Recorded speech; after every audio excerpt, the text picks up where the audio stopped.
Bismillahirrahmanirrahim. Assalamualaikum warahmatullahi wabarakatuh. Innal hamdalillah nahmaduhu wa nasta'inuhu wa nastaghfir wa na'udzu billahi min syururi anfusina wa min sayyiati a'malina may yahdihillahu fala mudhillalah wa may yudhlil fala hadiyalah. Asyhadu an la ilaha illallah wa asyhadu anna Muhammadan abduhu wa rasulullah nabiyya ba'da. Puji syukur marilah kita panjatkan atas kehadirat Allah Subhanahu wa taala karena atas berkat rahmat dan karunia-Nya lah sehingga kita masih dapat berkumpul dan beribadah kepadanya. Salawat serta salam tak lupa pula kita curahkan kepada baginda Nabiullah Muhammad Sallallahu Alaihi Wasallam yang telah membawa kita dari zaman jahiliyah menuju zaman Islamnya seperti sekarang ini. Baiklah, perkenalkan kami dari kelompok 1 yang beranggotakan Miswar, saya sendiri, selaku moderator sekaligus sebagai pemateri pertama. Kedua yaitu Saudari Nur Alifka sebagai pemateri kedua dan Muhammad Hasrullah sebagai pemateri ketiga. Pada kali ini, kelompok kami mendapatkan kesempatan untuk membahas mengenai internal bahasa, terkhususnya pada fonologi dan bunyi-bunyi bahasa Arab itu sendiri. Nah, yang pertama yang akan kita bahas yaitu fonologi.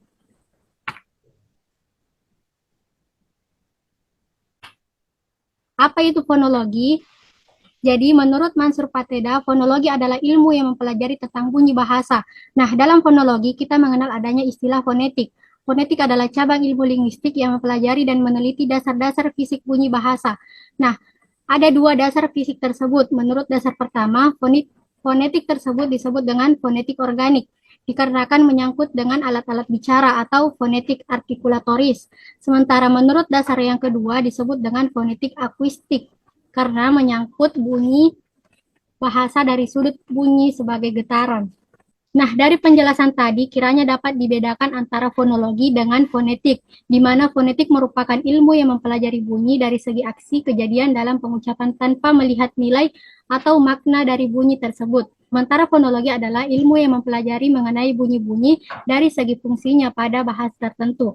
Nah, setelah kita dapat membedakan antara fonologi dan fonetik, sekiranya kita juga dapat membedakan antara fonetik artikulatoris dan fonetik akuistik yang merupakan segi dasar fisik dari fonetik.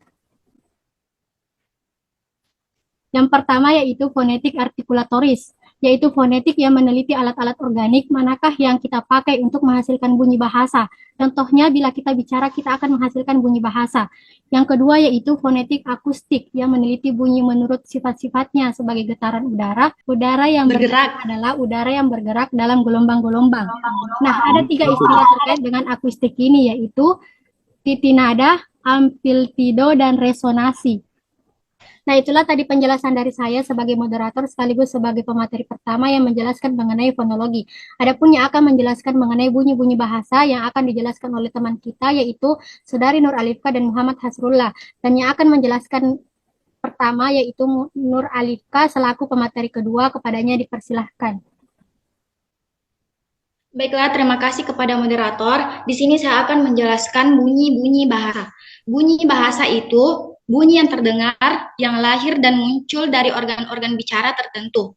Bunyi bahasa itu muncul karena adanya proses dalam meletakkan organ alat bicara pada tempat-tempat tertentu, atau dengan kata lain, menggerakkan organ-organ tertentu dengan cara-cara tertentu pula. Artinya, seseorang yang berbicara mengarahkan kemampuan untuk bisa menghasilkan bunyi-bunyi bahasa. Selanjutnya, di sini saya akan menjelaskan organ bicara atau alat ucap. Yang pertama, larynx atau pangkal tenggorokan. Pangkal tenggorokan ini adalah organ yang terletak di bawah tenggorokan dan merupakan bagian paling atas dari tabung saluran udara. Yang kedua, vokal band atau pita suara. Vokal band adalah 2 pita suara yang membentang dari pangkal tenggorokan bagian belakang ke bagian depan. Di antara beberapa kemampuan yang kita lakukan oleh 2 pita suara tersebut adalah yang pertama, proses khusus dalam bernafas. Kedua, meletakkan 2 pita suara ketika membentuk suara yang berirama. Ketiga, meletakkan 2 pita suara ketika wash-wash atau whisper. Keempat, meletakkan 2 pita suara ketika pembentukan. Kelima, meletakkan 2 pita suara ketika bernafas. Keenam, meletakkan 2 pita suara ketika melahirkan bunyi berirama. Dan yang terakhir, meletakkan 2 pita suara ketika pembentukan hamzah qathi. Yang ketiga, Pharynx yaitu lubang tenggorokan. Lubang tenggorokan ini merupakan bagian dari alat bicara yang berada di antara hanjaro atau pangkal tenggorokan. Yang keempat, tong atau lidah. Lidah ini merupakan alat bicara yang paling penting. Karena pentingnya alat bicara ini, orang-orang menyebut bahasa dengan sebutan lisan. Para ulama membagi lisan menjadi 3 bagian, yaitu back of the tongue, yaitu bagian dari lidah yang paling dalam. Yang kedua, front of the tongue, yaitu bagian lidah bagian tengah yang berhadapan dengan langit-langit pada mulut. Yang terakhir, blend of the tongue, yaitu bagian ujung dari lidah yang berhadapan langsung dengan gigi. Baiklah, selanjutnya akan dijelaskan oleh teman saya, yaitu Saudara Hasrullah. Kepadanya saya persilahkan. Baiklah, saya akan melanjutkan pembahasan dari Saudari Nur Alifka. Adapun bagian berikutnya yaitu palate. Ditujukan dengan nama contohnya al-hanik, al-a'la.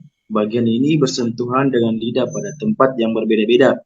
Setiap kali lidah diletakkan pada bagian-bagian langit-langit itu, maka muncul pula bunyi yang berbeda-beda. Dalam kajian bunyi al-hanik, langit-langit terbagi menjadi 3, yaitu tip, right of el-foil, dan berikutnya head plate dan soft plate.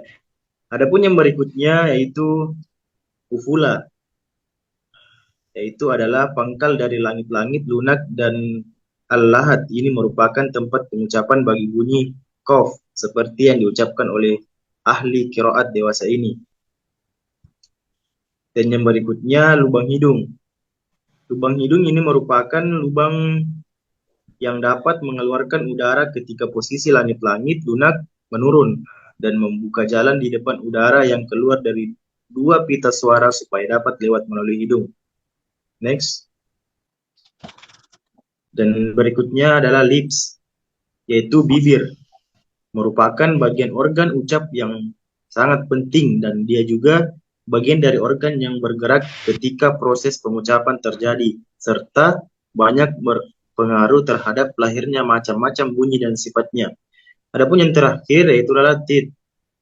Gigi merupakan organ ucap yang bersifat tetap. Para peneliti bunyi membagi gigi menjadi 2 bagian, yaitu gigi bagian atas dan gigi bagian bawah. Terima kasih. Baiklah, saya kembalikan pada moderator. Alhamdulillah, selesai sudah pembahasan kita hari ini yang dibawakan oleh kelompok kami, yaitu kelompok 1. Sekiranya dapat dipahami oleh teman-teman sekalian yang menonton video presentasi kami terhadap materi yang dijelaskan tadi, yaitu mengenai internal bahasa, terkhususnya pada fonologi dan bunyi-bunyi bahasa Arab.